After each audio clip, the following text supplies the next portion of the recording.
நமக்கு புரியல. ஒருவேளை சாமிநாதன் மீது அந்த அளவிற்கு ஒரு பற்று இருந்திருக்கிறது ஜெயலலிதாவுக்கு. அவர் மீது வழக்கு போடுவதற்கு முன்பு என் மீது ஒரு வழக்கு போட்டார்கள், அதுவும் உங்களுக்கு தெரியும். அது என்ன வழக்கு என்று கேட்டால், ராமநாதபுரத்திலே நான் ஒரு பொதுக்கூட்டத்திலே பேசிக் கொண்டிருக்கிற நேரத்தில் மேடையில எனக்கு ஒரு துண்டு சீட்டு வருகிறது. அந்த சீட்டில் எழுதப்பட்டிருக்கிறது, உங்கள் மீது எஃப்ஐஆர் போடப்பட்டிருக்கிறது என்ற ஒரு செய்தி. நான் அதை மடித்து வைத்துவிட்டு அதை பற்றி கவலைப்படாமல் தொடர்ந்து இன்னொரு அரை மணி நேரம் இன்னும் கொஞ்சம் அதிகமாகவே இன்னும் கொஞ்சம் ஆர்வத்தோடு நான் அந்த மேடையிலே பேசிவிட்டு அதற்கு பிறகு கீழே இறங்குகிற போது எப்படியும் கைது செய்ய போகிறார்கள் என்ற எண்ணத்தோடு இறங்குகிறேன்.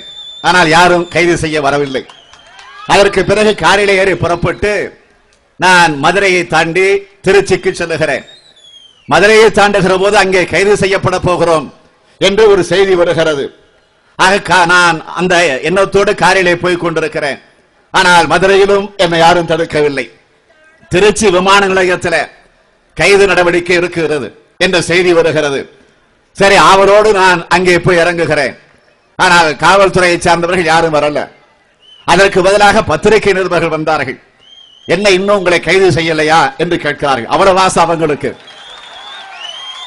நானும் சொன்னேன், இன்னும் கைது செய்ய வரலையே என்று என்னுடைய ஏக்கத்தை நான் அவர்களிடத்திலே சொன்னேன். அதற்கு பிறகு ஏன் உங்கள் மீது எஃப்ஐஆர் என்று கேட்டார்கள். அப்பொழுது நான் அவர்களுக்கு பதில் சொன்னேன், எஃப்ஐஆர் என்றால் நியாயமாக அதனுடைய விளக்கம் என்னவென்று கேட்டால் ஃபர்ஸ்ட் இன்ஃபர்மேஷன் ரிப்போர்ட், இதுதான் எஃப்ஐஆர் என்பதற்கு பொருள்.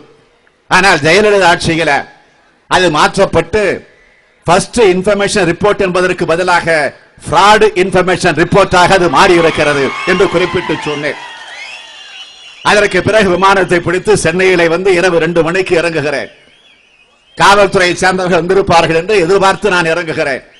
ஆனால் எனக்கு செய்தி கிடைக்கிறது, என்னை கைது செய்ய போகிறார் என்று சென்னையை சுற்றி இருக்கக்கூடிய கழக தொடர்கள் எல்லாம் ஒரு 5000 பேர் அங்கு திரண்டு விட்ட காரணத்தால் வந்தவர்களும் கொஞ்சம் யோசித்து பயந்து சரி கைது செய்ய வேண்டாம் என்று விட்டுவிட்டு போயிருக்கிறார்கள்.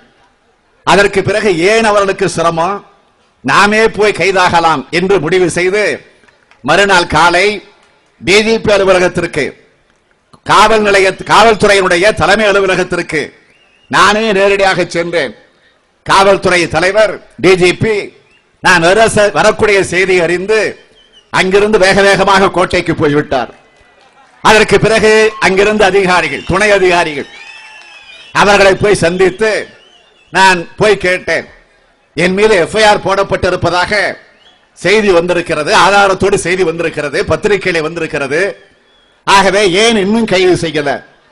இப்பவே கைது செய்யுங்க, உங்களுக்கு சிரமம் தர விரும்பல, தாராளமாக என்னை கைது செய்யலாம், நானே தயாராக வந்திருக்கிறேன் என்று போய் சொன்னேன். பதில் சொல்லல, தலையை குனிந்து கொண்டார்கள். அதற்கு பிறகு நான் 2 பெட்டிஷனை கொடுத்தேன், 2 புகார் கடிதத்தை கொடுத்தேன். ஒன்று, என் மீது வேண்டுமென்றே திட்டமிட்டு அபாண்டமான வகையில் யாரோ தெருவில் போகிற ஒருவன் தந்த ஒரு புகாரை அடிப்படையாக வைத்து என் மீது ஒரு எஃப்ஐஆர் போடப்பட்டிருக்கிறது, என் மீது தேவையற்ற ஒரு அபாண்டமான ஒரு பொய் குற்றச்சாட்டை சொல்லி இருக்கக்கூடிய அவர் மீது நடவடிக்கை எடுக்கணும் என்று நான் ஒரு புகாரை தந்தேன். அதற்கடுத்து இன்னொரு புகார். ஆக இந்த ஆட்சி, இன்றைக்கு ஜெயலலிதா தலைமையில் இருக்கக்கூடிய இந்த ஆட்சி யாரோ சொல்லக்கூடிய ஒருவனை நம்பி என் மீது ஒரு குற்றச்சாட்டை எழுதி அதற்கு எஃப்ஐஆர் போட்டிருக்கிறார்கள்.